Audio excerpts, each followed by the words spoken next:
Liminal spaces in video games are usually unintentional for reasons that will drag out the intro too long, so I'm just gonna put them on screen real quick. And then sometimes liminal spaces are intentional, like in horror games like Silent Hill, when the game would try to scare you with the ambience rather than just throw a jump scare at your face. Liminal spaces for some people could be a source of comfort, and for others could be eerie and creepy.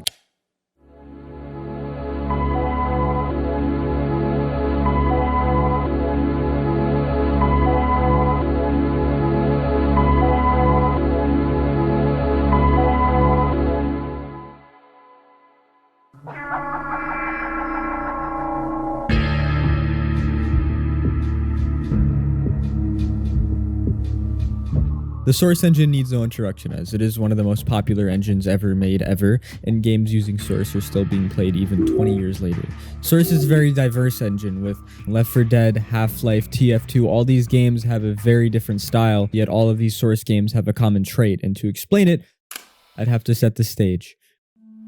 If you ever load into a game of 2 Fort or really any TF2 map without anyone, it feels very eerie because there's supposed to be people around here jumping and shooting and shit. You're used to this place being populated, yet it's empty. This gives off a feeling known as canopsia, the eerie atmosphere of a place that is usually bustling with people but now abandoned, which is a fancy way of saying it's a liminal space because people aren't here and they're supposed to be here and you're used to them being here. Most Source games give off this feeling when played alone. My guess is that it's the community aspect. This engine is very multiplayer focused. Almost every game has a lot of NPCs, or you're playing with people. When you throw it out the window, it becomes eerie and lonely and weird. Source is also very old and is nostalgic for a lot of people, and that kind of falls in line with the nostalgic kind of vibe. There's two specific Source games I want to talk about because I find them the most eerie and liminal. The first one being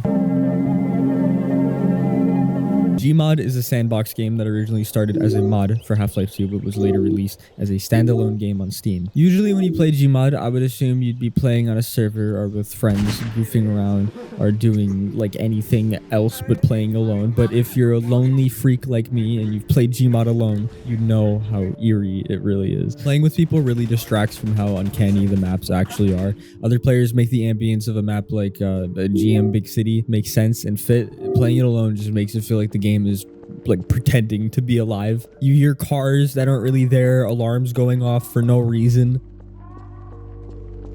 With people, this would seem normal. You wouldn't pay attention to it, but the lack of company makes it stand out way more. With a map like GM Construct, it's the architecture. Why is there a completely unfurnished, unpainted apartment connected to whatever this is? Why is there a dark tunnel of death underground? Why is there a completely lit up tunnel of death underground? This doesn't make sense. I would love to talk about my favorite liminal maps on the workshop, but we'd be here all day. So I'm just gonna show them on screen and I'm done now.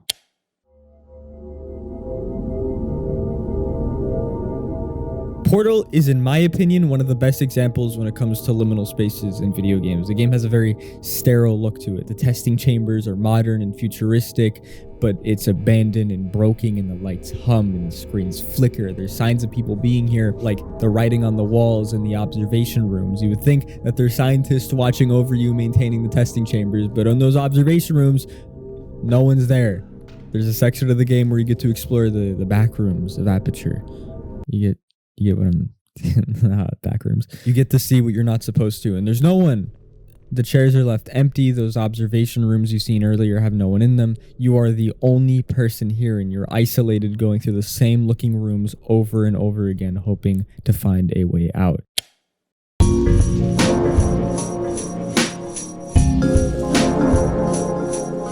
There are a plethora of liminal space games on Steam, and most revolve around just walking around the back rooms and like running from monsters.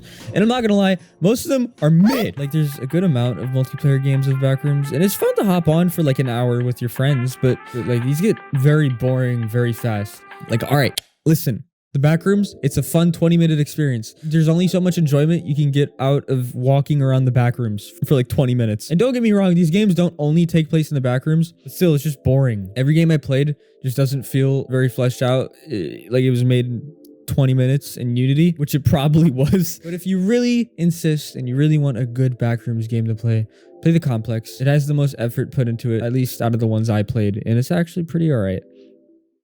Or just play Gmod backroom map. Just play Gmod. Just play a Gmod backrooms map.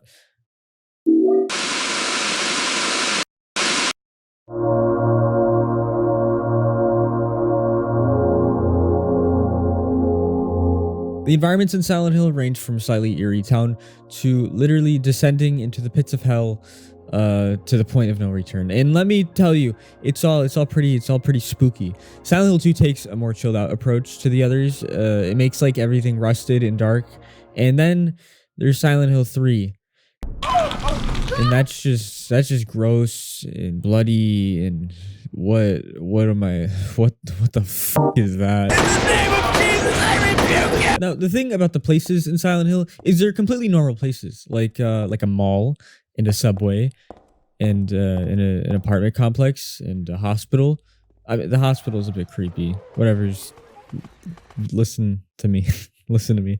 The thing is, these games twist the environments, the normal environments, into like really gross, abandoned looking rooms with scary monsters. And that's not even like the liminal part. I mean, it kind of is, but let me explain more, man. Usually when you make your way to a new area in Silent Hill, it looks like a normal liminal space without any like special thing added to it. Like, oh, it's this PS2 looking mall with no one in it, or a subway at night in the hallway of an apartment complex.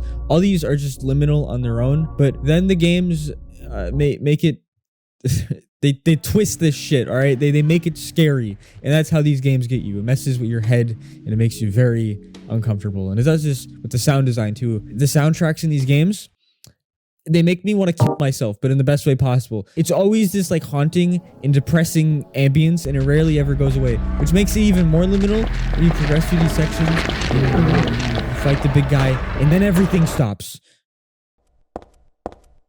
1 second ago, there's blood everywhere and disgusting monsters around every corner, but now it's just quiet and silence and everything's back to normal.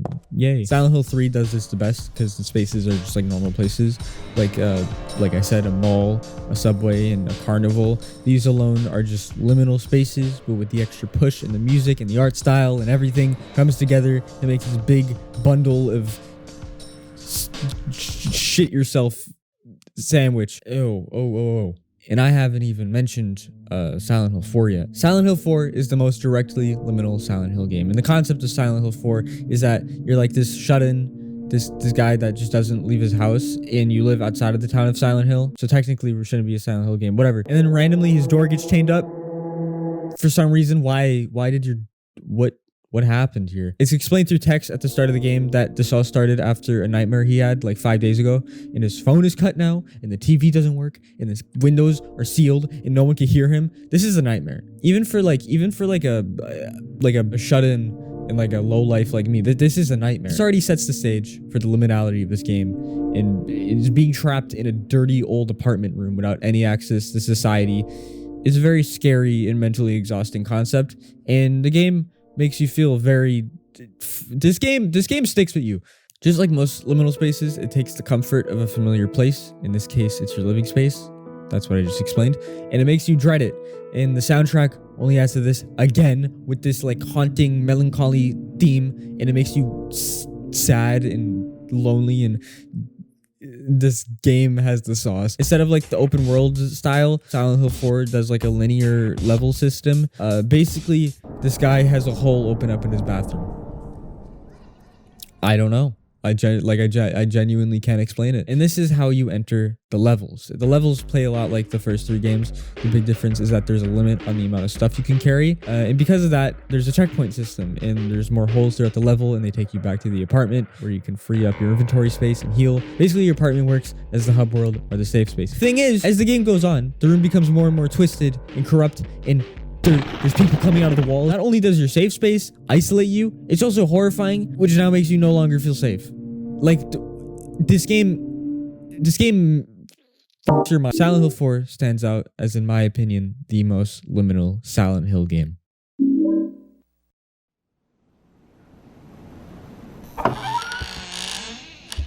PT is a game that revolves around you walking around the same hallway and it looping. PT, much like Silent Hill 4, takes a normal place of comfort and turns it into a dangerous, uncomfortable shitter. And instead of a room, it's a hallway of a house. The environment and sound design immediately start to tell a story with the radio. Father went to the trunk of his car, retrieved the rifle, and shot his wife as she was cleaning up the kitchen after lunch. One of the things about PT that I loved is that, like, it did what Silent Hill does, where it makes the tension so high and you're just, like, expecting a jump scare. So, like, little sounds got me.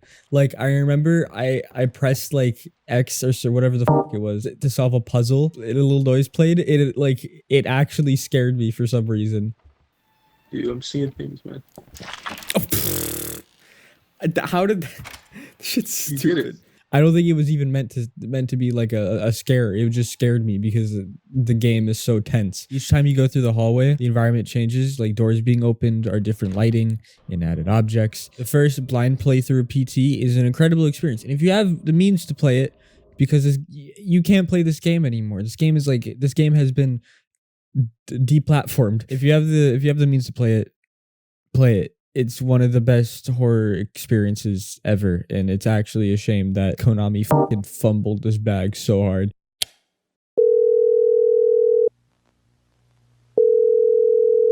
Yo, man. Hey, what's up? So I need you to talk about LittleBigPlanet for a little bit. Okay. Okay, Okay. Okay. Yeah, Okay. let's do it. Okay. Yeah.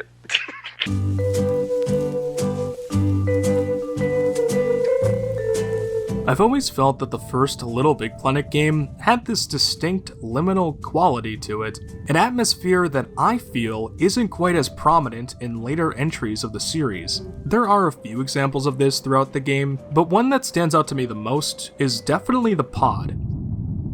The pod is this cardboard spaceship that not only serves as the main hub area, but also a blank canvas for the player to customize, and also a place to call home. At first glance, it looks like the pod is floating in the middle of an endless starry sky, but by taking a closer look, you begin to realize that the background seems to take place in an empty room or attic in someone's house. A room with no furniture, no windows, not even a door to get in and out. It's almost as if the people who once lived here just up and left, leaving only the star decorations and planets hanging from the ceiling. Even the pod itself is a decoration, and this is the type of decor you would see in a child's bedroom, not just some ordinary attic. Even the cosmic blue wallpaper surrounding it, which clearly shows signs of wear and tear, would fit perfectly in a kid's room. And yet, despite this childlike aesthetic, there's something bittersweet about it. The nostalgic vibe it gives off is mixed with this overwhelming sense of abandonment and loneliness. A lonely feeling that is even more evident now that the game's official servers are shut down. With the community aspect of LBP taken away,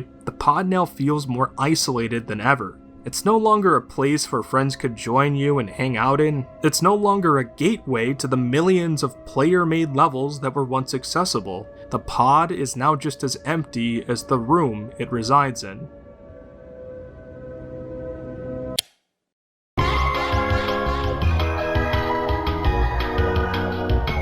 In older games, liminal spaces are mostly unintentional. I'm just repeating the intro. I didn't realize when I wrote this. In older games, liminal spaces are mostly unintentional, very subjective. Everyone's brain works differently. That's the thing about liminal spaces. They have a certain feeling to them because our brains are processing something we know so well differently, like a mall with no one in it, or a pool with like strange architecture. You know what I'm saying. Or maybe your brain processes these things as nothing special. That exact case could be used in a lot of liminal spaces in gaming. Like the areas in Mario 64 throw me off because the old textures and the repeating bright carpets in the hallway and the wallpaper. Just the mysteries behind this game. Like the icebergs make it very like eerie and weird and liminal and strange for me. But depending on who you ask, they'll just give you a completely different answer. They'll just be like, yeah, I see nothing wrong with this game. This game looks fine. That's the point I'm trying to make. People see these things differently. And this goes for a lot of other early 3D games. Most examples of liminal spaces you'd see are probably older games with like weird looking skyboxes, like Spyro, or this Harry Potter game I don't know the name of, or like literally any PS1 game. This is in post-production. I have a friend that will be very, very mad at me if I don't include this. In GTA 3, there's a ghost town. If you use a plane to fly out the map, there's a ghost town and it's very liminal. In GTA without NPCs is very liminal. Okay, bye. Anywho, we're not done. We're not done with Mario. Mario Galaxy. It's a galaxy. It's like space. It's like a liminal space. Now, before you call me an idiot, I want you to hear me out again. This game does give off like a liminal vibe. Mario Galaxy greets you with this like grand orchestrated like feeling at the start of the game. But in a lot of points in the game, the music and scenery just kind of take a break and it's just you. And you're left with like the infinite emptiness of space and you have like an existential crisis. And even some of the tracks in this game are pretty like liminal and like liminal. There's no other words for it. This game gives off a very isolated vibe. You're literally like trapped in the emptiness of space. This is like peak liminal space. Even with the main menu, if you just wait a little bit, the camera pans and it leaves you with this like shot of space while the music is playing, and like it's pretty beautiful, but like damn, this is making me want to kill myself. And then there's the garden. It's very quiet and it's kind of scaring me. Minecraft. Yeah, it's Minecraft. It's pretty liminal. Minecraft is liminal if you think about it hard enough. Now, I'm not going to explain what Minecraft is because that's just a waste of time. Anyway, Minecraft pops up in the liminal space conversation a lot more than I thought.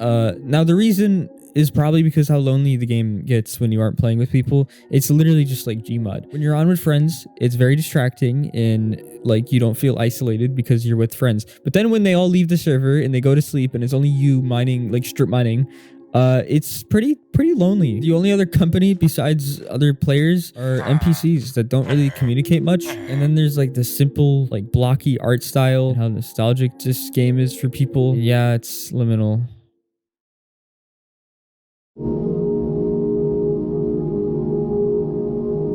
I just want to add a little thing here. I'm recording this right before the video goes out. This video has taken so long to actually sit and make because I had this idea back in January and right now it's Saturday, November 23rd. I restarted the script. I restarted the entire video just because I didn't like how it sounded, because I constantly kept evolving like how I edited through the video, so I got better.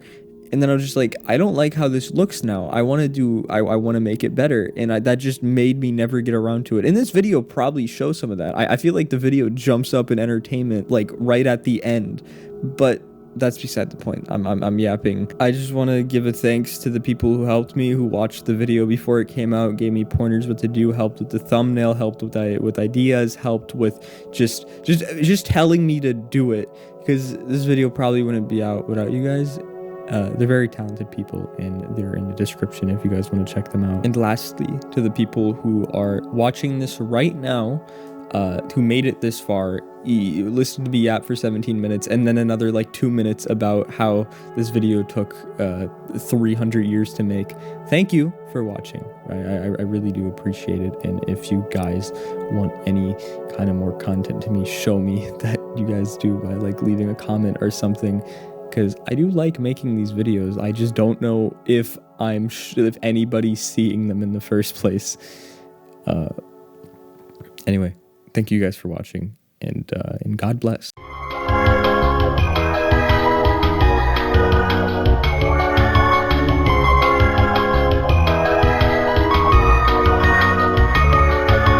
Wow, this is like a liminal space.